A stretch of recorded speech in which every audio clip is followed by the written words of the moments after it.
A doctor's face and voice appear to endorse Neuvelys, and a widely circulated video reportedly said, when contacted directly, that he never agreed to promote the product and that the video was made without his permission, if accurate.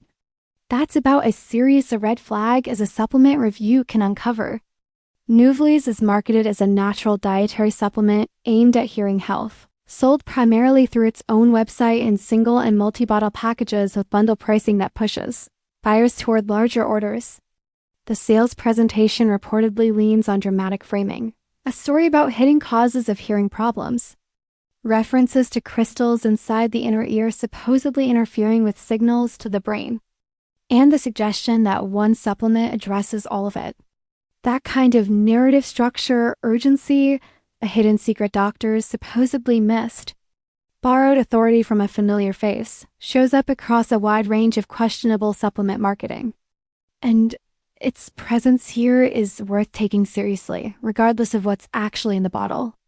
I couldn't find independently published, peer-reviewed research evaluating the finished Neuvelys formula specifically for tinnitus or hearing support.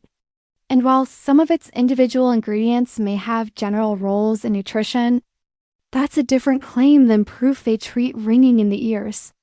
The multi-bottle bundle structure common to this style of campaign has also been associated elsewhere, with complaints about charges larger than expected and difficulty getting refunds processed. Though I can't confirm that's happened with every Neuvelys order. If you or someone you know is dealing with ongoing tinnitus or hearing changes, that's worth a real medical evaluation rather than a supplement discovered through an emotionally framed sales video. Since hearing problems can have causes ranging from manageable to serious. Between the alleged unauthorized use of a doctor's likeness and the lack of independent evidence behind the product, I'd steer clear of Neuvelys, and if you've already purchased it, document your order and contact your card issuer if anything about the billing doesn't match what you agreed to.